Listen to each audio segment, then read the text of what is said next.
नमस्कार दोस्तों।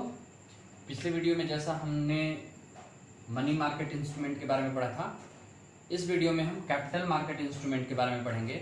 मतलब लॉन्ग टर्म के लिए कौन कौन से सिक्योरिटी इशू किए जाते हैं उसके बारे में देखेंगे।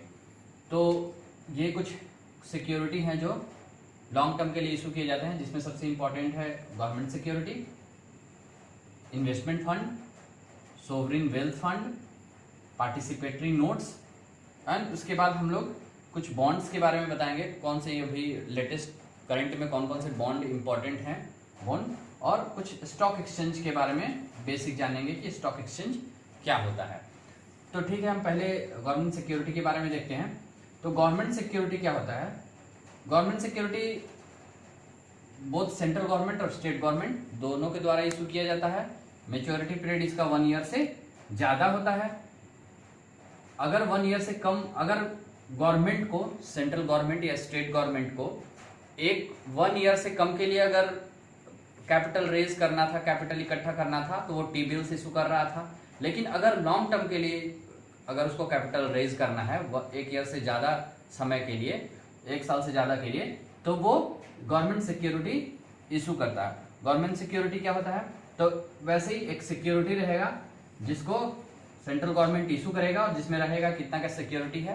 तो जनरली बैंक जो होते हैं, कॉमर्शियल बैंक, वो क्या करते हैं, गवर्नमेंट सिक्योरिटी को परचेज करते हैं और उनको मनी देते हैं गवर्नमेंट को। और ये जो गवर्नमेंट सिक्योरिटी होता है वो जनरली एसएलआर के अंडर में रहता है। एसएलआर के फॉर्म में जो बैंक को पैसा रखना होता है, तो उसके जगह पे वो कैश न रख के गवर्नमेंट सिक्योरिटी को गवर्नमेंट के द्वारा जारी किया गया गवर्नमेंट सिक्योरिटी को रखा जाता है। उसके बाद दूसरा है इन्वेस्टमेंट फंड। तो इन्वेस्टमेंट फंड 2 टाइप का होता है, एक म्यूचुअल फंड और एक हेज फंड। हम लोग म्यूचुअल फंड के बारे में जानते हैं। म्यूचुअल फंड क्या होता है? तो म्यूचुअल फंड बेसिकली बहुत सारे इन्वेस्टर्स के द्वारा इकट्ठा किया गया फंड है। जैसे कि बहुत सारे इन्वेस्टर्स हैं, ए बी सी, बहुत सारे इन्वेस्टर्स हैं, डी। ये सारे लोग पैसे कलेक्ट करके एक फंड क्रिएट किए और ये फंड जो है कहीं और पे पैसा इन्वेस्ट करेगा। कोई एक कंपनी है, इंफ्रास्ट्रक्चर है, जहां भी वो पैसा, जिस भी कंपनी में है, जहां भी पैसा इन्वेस्ट करना चाहते हैं वहां पे पैसा इन्वेस्ट करेंगे। उसके बाद जैसे ही वहां से प्रॉफिट आएगा तो इन जो भी ये इन्वेस्टर्स होंगे उनको वहां से पैसे मिलेंगे। तो ये म्यूचुअल फंड होता है। म्यूचुअल फंड को मैनेज करने के लिए एक फंड मैनेजर होता है जो सेबी से रजिस्टर्ड रहता है, SEBI security exchange board of India. तो ये सेबी के द्वारा रजिस्टर्ड होता है फंड मैनेजर, और ये फंड मैनेजर ही सारे इन्वेस्टर्स के फंड को मैनेज करता है और वो इन्वेस्ट करता है। और उसके बाद जो रिटर्न आता है तो बाकी सारे जो इन्वेस्टर्स होते हैं उनको पैसे रिटर्न मिलते हैं। तो ये होता है म्यूचुअल फंड।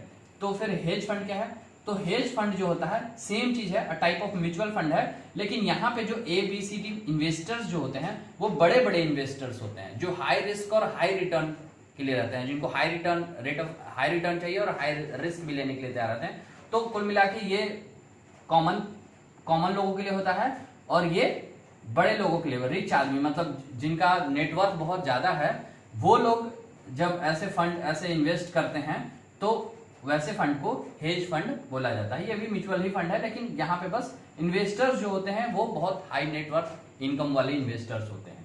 ये अंतर है। तीसरा है sovereign wealth fund. Sovereign wealth fund क्या होता है?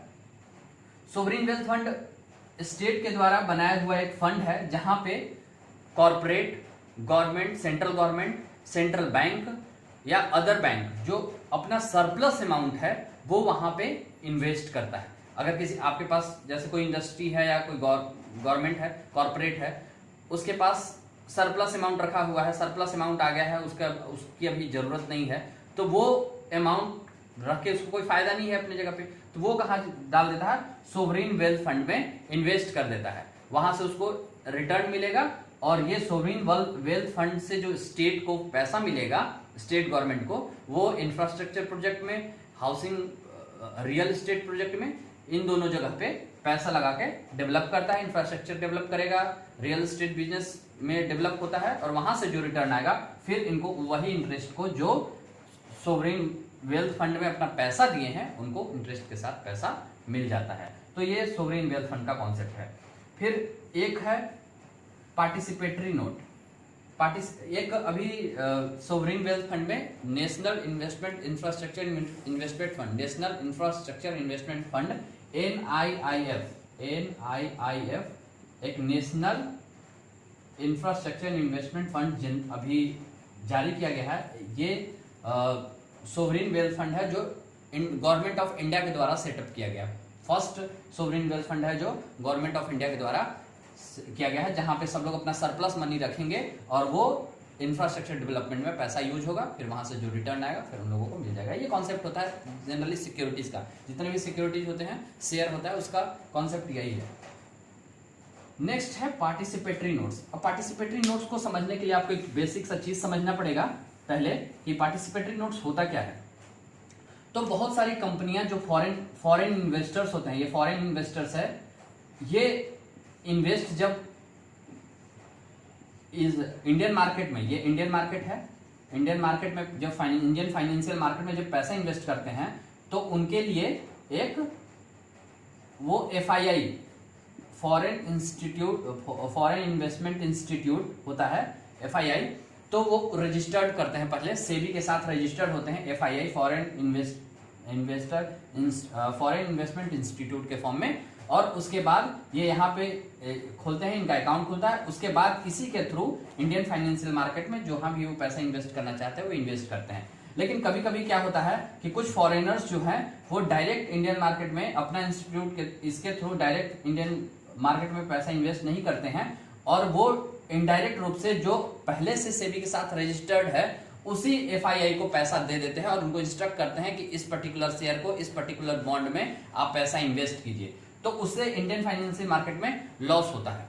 तो ये जब फॉरेन यहाँ पे इनको पैसा दे देते हैं तो ये जो है इनको एक नोट जारी करते हैं, ये इनको भाई ये पैसा आया है, कल के डेट में ये मुकर जाएंगे कि हम आपको पैसा नहीं दिए हैं, ये बोल देंगे कि नहीं ये पैसा नहीं मिला है हमको, और ये फॉरेनर वाले इसको जो पहले से रजिस्टर्ड है उसको पैसा दिया है, तो उसके एवज में ये एक नोट जारी करेगा कि आप हमें इतना पैसा दिए हैं, बाद में इस इतने % इंटरेस्ट से आपको इतना पैसा मिलेगा। तो ये जो नोट जारी करेंगे, ये जो नोट जारी करते हैं इन फॉरेनर्स को, जो FII नोट्स जारी करेंगे फॉरेनर्स को जो उनको पैसा दिए हैं, इस नोट्स को बोलते हैं पार्टिसिपेटरी नोट्स। तो फॉरेन इन्वेस्टर्स के लिए जो ऑलरेडी रजिस्टर्ड FII होते हैं वो नोट जारी करते हैं इनको, जो जिसके बदले में पैसे जारी होता है, तो उसको बोलते हैं पार्टिसिपेटरी नोट्स। हम लोग देखे थे मनी मार्केट में प्रोमिसरी नोट होता था, यहाँ पे पार्टिसिपेटरी नोट है। प्रोमिसरी नोट इंडियन के लिए था, participatory note generally foreign investors के लिए होता है। तो ये आप याद रखिएगा, क्वेश्चन पिछली बार UPSC में क्वेश्चन आया था पार्टिसिपेटरी नोट्स पे, सेम एज ए स्टेटमेंट दे दिया था और क्वेश्चन आया था कि पार्टिसिपेटरी नोट्स होता क्या है, तो आपको पता चल जाएगा। इसके बाद पार्टिसिपेटरी नोट्स के बाद हम देखेंगे stock exchange. Stock exchange basic होता क्या है, तो बेसिक चीजें समझेंगे स्टॉक एक्सचेंज के बारे में। इसको शेयर मार्केट भी बोलते हैं, स्टॉक एक्सचेंज को share market, capital market, secondary market भी बोलते हैं, शेयर मार्केट भी बोलते हैं और सेकेंडरी मार्केट भी बोलते हैं। तो सेकेंडरी मार्केट और प्राइमरी मार्केट दो टर्म्स आता है, आपको समझा देते हैं। प्राइमरी मार्केट क्या होता है, तो जो शेयर, जो कोई कंपनी है ये शेयर जारी किया, शेयर इशू किया, और ये कोई कंपनी है जो शेयर इसका खरीदा, ये दो कंपनी, एक कंपनी ए था जो शेयर जारी किया और कंपनी बी और सी इसका शेयर खरीदा। तो कंपनी बी और सी जो कंपनी खरीदा इसको बोला जाता है IPO, इनिशियल पब्लिक ऑफर। तो इनिशियल पब्लिक ऑफर का मतलब कि इनिशियल है, सबसे पहले जो न्यू शेयर को खरीदते हैं उनको बोला जाता है IPO। और फिर ये IPO जो है ये शेयर को रीसोल्ड करते हैं, मतलब फिर से वो खरीदते हैं, फिर से उसको बेचते हैं। तो बेचते कहाँ पे हैं, तो उसको बेचते हैं स्टॉक एक्सचेंज में। तो स्टॉक एक्सचेंज इसलिए बोला जाता है सेकेंडरी मार्केट। प्राइमरी मार्केट जहां से न्यू शेयर खरीदेंगे वो प्राइमरी मार्केट, जहां पे सेकेंड जो प्राइमरी शेयर खरीदा हुआ जहां पे बेचा जाता है उसको सेकेंडरी मार्केट। तो लोग फिर कॉमन मैन सेकेंडरी मार्केट ये बेच दिए सेकेंडरी मार्केट में, ये स्टॉक एक्सचेंज था और स्टॉक एक्सचेंज में ये जाके सेल किए और यहां से सब लोग जो बेचा हुआ शेयर है वो यहां से बहुत लोग शेयर को खरीदते हैं। तो ये स्टॉक एक्सचेंज है या सेकेंडरी मार्केट बोलते हैं। तो फिर सब लोग, बहुत सारे लोग, इंडिविजुअल या कंपनी क्या करेगा, यहाँ से शेयर खरीद सकता है। तो इसको बोलते हैं सेकेंडरी मार्केट या स्टॉक एक्सचेंज। सबसे पहला स्टॉक एक्सचेंज जो है इंडिया में बॉम्बे स्टॉक एक्सचेंज है। बॉम्बे स्टॉक एक्सचेंज एक नेशनल, ये 1996 में और ये 1875 में, 1875 का है बॉम्बे स्टॉक एक्सचेंज, एशिया का सबसे बड़ा स्टॉक एक्सचेंज था। और ये एनएससी नेशनल स्टॉक एक्सचेंज 1906 में बना था। अभी एक सोशल स्टॉक एक्सचेंज के बारे में बजट 2019 में बताया गया है, करंट क्वेश्चन है। इसमें क्या करेगा, जो यहाँ पे जो शेयर मार्केट से पैसा रेज किया जाएगा गवर्नमेंट के द्वारा, तो गवर्नमेंट सोशल स्टॉक एक्सचेंज बना रहा है, जिससे जो पैसा वहां से रेज होगा उस पैसे को सोशल इंटरप्राइज या सोशल इंटरप्राइज वहां से शेयर मार्केट में पैसे, मतलब शेयर बेचेंगे, खरीदेंगे, और उस पैसे को जो वहां से रेज करेगा उसको सोशल एक्टिविटी में यूज किया जाएगा। तो हम फिर आते हैं यहाँ पे सेंसेक्स और निफ्टी, दो टर्म्स आप जानते होंगे, सुनते होंगे बार बार, सेंसेक्स और निफ्टी क्या होता है। तो बेसिक सा चीज जानते हैं, सेंसेक्स क्या होता है। तो सेंसेक्स का फुल फॉर्म होता है सेंसिटिव इंडेक्स। सेंसिटिव इंडेक्स क्या होता है, तो बॉम्बे स्टॉक एक्सचेंज जो होता है उसका जो उसके द्वारा नामित 30 कंपनी, उनका जो शेयर का जो वेटेड एवरेज, उनके शेयर और बॉन्ड का जो वेटेड एवरेज है वो निकाला जाता है और उसको पॉइंट के रूप में रेट किया जाता है। तो उसी को इंडेक्स के फॉर्म में दिखाया जाता है, जो सेंसेक्स होता है। फिर से एक बार ध्यान दीजिएगा, बॉम्बे स्टॉक एक्सचेंज के द्वारा नामित 30 कंपनियों के जो शेयर और का वैल्यूएशन होता है, वेटेड एवरेज निकाला जाता है और उसके द्वारा उतार चढ़ाव का पॉइंट निकाला जाता है, उसको सेंसेक्स में दिखाते हैं। और निफ्टी क्या होता है, तो नेशनल स्टॉक एक्सचेंज के द्वारा, निफ्टी वो नेशनल स्टॉक एक्सचेंज के द्वारा नामित 50 कंपनी का जो शेयर का वैल्यूएशन होता है वो निफ्टी में दिखाया जाता है। तो बॉम्बे स्टॉक एक्सचेंज के द्वारा जो होता है वो सेंसेक्स, और नेशनल स्टॉक एक्सचेंज के द्वारा जो होता है वो निफ्टी। उसके बाद ये सारी चीजों को रेगुलेट, जो हम लोग फाइनेंशियल मार्केट को रेगुलेट करने वाला जो अथॉरिटी है वो होता है SEBI, security exchange board of India, जिसका जो 1988 में गवर्नमेंट के एग्जीक्यूटिव ऑर्डर के द्वारा बना हुआ था, लेकिन 1992 में उसको स्टैचुरी वो मिला था। तो स्टैचुरी बॉडी 1992 में सेबी बना है। उसके बाद हम लोग कैपिटल मार्केट में बॉन्ड के द्वारा कैसे इन्वेस्ट किया जाता है, कैसे कैपिटल को रेज किया जाता है वो देखेंगे। कौन कौन से अभी करंट में जो इंपॉर्टेंट बॉन्ड है सबको मैंने लिख दिया है, तो इसको आप एक बार जरूर देख लीजिएगा कि बस आपको ये जानना है कि ये बॉन्ड होता क्या है और कौन इशू कर रहा है, किसके द्वारा इशू किया गया है। इतना भी आप देख लीजिए तो आपको यूपीएससी, पीएससी और जितने भी एग्जाम है ना, फाइनेंशियल मार्केट से जो भी क्वेश्चन आएगा बॉन्ड से रिलेटेड करंट अभी एक साल में, वो सारा आपको यहाँ पे बता दिया गया है। उदय बॉन्ड क्या होता है, तो ये उदय स्कीम जो उज्ज्वल डिस्कॉम एश्योरेंस योजना जो इलेक्ट्रिसिटी कंपनियों के लिए है, तो ये जनरली इलेक्ट्रिसिटी कंपनियों के लिए फंड, इलेक्ट्रिसिटी कंपनी जो घाटे में चल रहे हैं तो उनको फंड इकट्ठा करने के लिए ये बॉन्ड इशू कर रहा है गवर्नमेंट। तो 25% जो है इनको 25% जो कैपिटल जनरेट किया जाएगा, जो घाटे में इलेक्ट्रिसिटी कंपनी है उसके लिए 25% फंड इकट्ठा करने के लिए उदय बॉन्ड इशू किया गया। उदय बॉन्ड इशू कर दिया गया। अब जो उसमें पैसे इन्वेस्ट करेंगे तो उनको पैसे मिल जाएंगे, बाद में उसको इंटरेस्ट के साथ पैसा वापस कर दिया जाएगा। ये सिक्योरिटीज है, बॉन्ड भी एक सिक्योरिटीज है, हम लोग शुरू में देखे थे। तो आपको याद रखना, उदय बॉन्ड इलेक्ट्रिसिटी कंपनियों को फंड रेज करने के लिए इशू किया गया है। मसाला बॉन्ड क्या होता है, तो मसाला बॉन्ड जो है वो इंडियन के द्वारा आउटसाइड द इंडिया इशू किया जाता है, कि आउटसाइड, बाहर से विदेशियों के लिए फॉरेनर्स के लिए इशू किया जाता है, कि फॉरेनर्स बॉन्ड को खरीदेंगे और उसके थ्रू हमारे पास पैसा आएगा, यहाँ इन्वेस्टमेंट आएगा और उस पैसे को हम यहाँ पे इंफ्रास्ट्रक्चर डेवलपमेंट में यूज कर लेंगे। जो भी कंपनी है वो प्राइवेट कंपनी भी ये इशू करके, मसाला बॉन्ड इशू करके, और वो क्या कर सकता है, पैसा इकट्ठा कर सकता है बाहरी फॉरेन इन्वेस्टर्स से। तो ये होता है मसाला बॉन्ड। ये इंडियन रुपीज में इशू किया जाता है, तो इसको बाहर के लोग खरीदेंगे और यहाँ के पब्लिक इंटरप्राइजेस या प्राइवेट इंटरप्राइजेस दोनों को फंड रेज करने में मदद मिलता है। तो आपको इसमें याद रखना है कि आउटसाइड द इंडिया के बाहर इशू किया जाता है, मतलब फॉरेनर्स के लिए इशू किया जाता है। फॉरेनर्स के लिए मतलब कि हमको फॉरेनर से पैसा इन्वेस्ट करवाना है, तो पैसा फॉरेनर इन्वेस्ट करेंगे और हमारे पास पैसे आएंगे, फिर हम उसको इन्वेस्ट करके कुछ इंफ्रास्ट्रक्चर डेवलपमेंट या जो भी पब्लिक सेक्टर इंटरप्राइजेस को डेवलपमेंट के लिए पैसा चाहिए था वो होगा। उसके बाद उनको, अब ये बॉन्ड इशू क्या है, इसका मतलब इसमें इंटरेस्ट भी हमको उनको देना पड़ेगा, लेकिन अभी तो कैपिटल तो रेज हुआ ना, कैपिटल हमको जनरेट करना था, तो कैपिटल इसके थ्रू जनरेट हो जाता है। ठीक है, फिर उसी का एक टाइप है अभी उरीदासी मसाला बॉन्ड। तो ये आउटसाइड है, लेकिन ये स्पेशल अभी यहाँ ये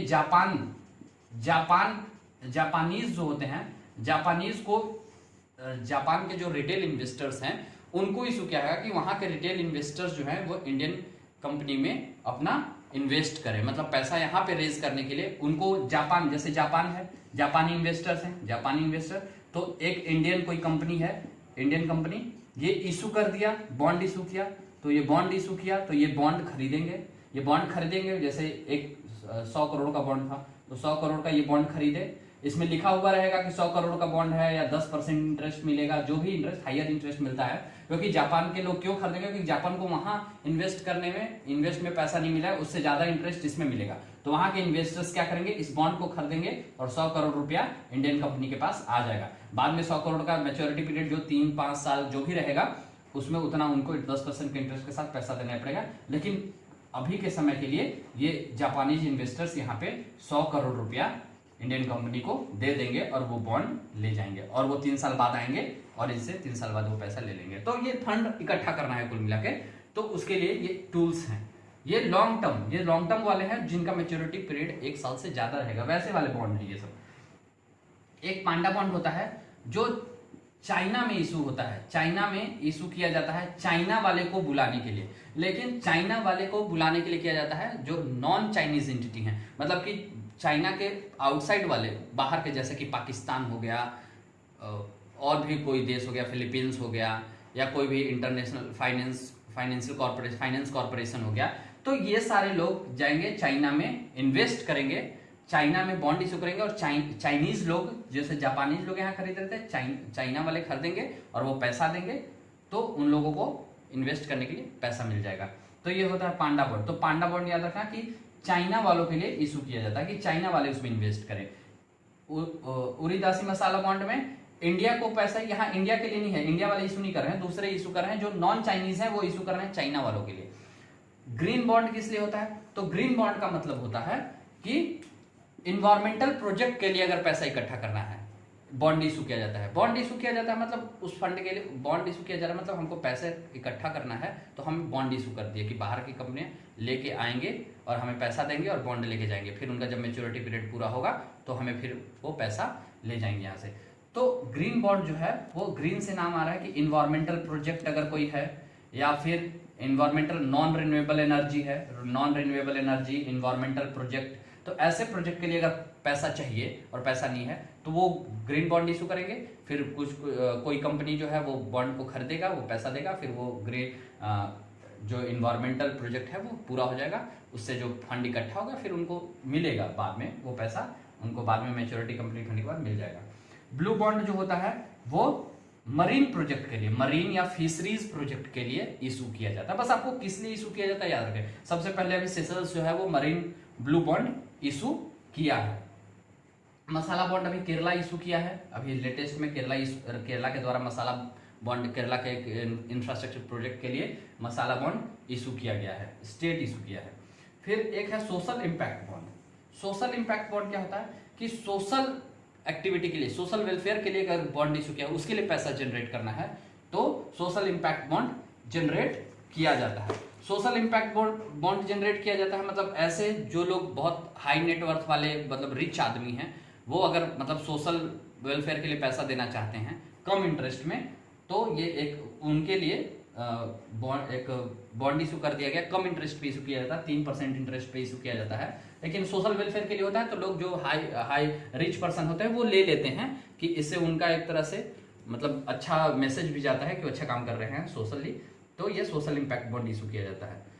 एक होता है उत्कृष्ट इम्पैक्ट बॉन्ड, ये अभी लेटेस्ट न्यूज में है कि वर्ल्ड का फर्स्ट हेल्थ बॉन्ड है। तो हेल्थ इंफ्रास्ट्रक्चर प्रोजेक्ट के हेल्थ के लिए हॉस्पिटल्स और इसके लिए पहली बार वर्ल्ड बैंक के द्वारा क्या किया गया है, ये उत्कृष्ट इम्पैक्ट बॉन्ड लॉन्च किया गया है। तो ये उसके बाद एक है next Bharat bond ETF. Bharat bond ETF जो है वो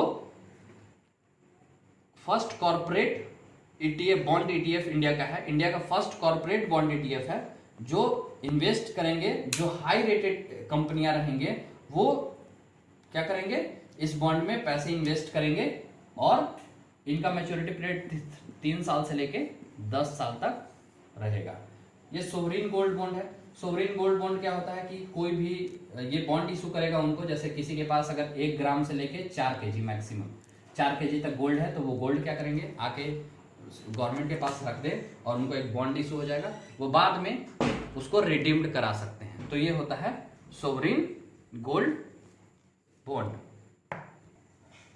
तो हम लोग अब रिकॉल करते हैं एक बार फाइनेंशियल मार्केट, एकदम शॉर्ट फॉर्म में आपको पूरा जो भी अभी तक हम वीडियो में पढ़े उसको एकदम शॉर्ट फॉर्म में इसको हम दिखाना चाह रहे हैं आपको कि हम लोग फाइनेंशियल मार्केट को पढ़े कि मनी मार्केट और capital market, maturity less than 1 year, maturity greater than 1 year, ये शॉर्ट टर्म के लिए, लॉन्ग टर्म के लिए। इसमें हम क्या क्या इंस्ट्रूमेंट यूज करते हैं, तो गवर्नमेंट यूज करता है T bills, cash management bill और WMA। फर्म क्या यूज करता है, कॉमर्शियल पेपर, प्रोमिसरी नोट। और बैंक क्या इशू करता है, COD, cash on deposit, certificate of deposit, call money and short money.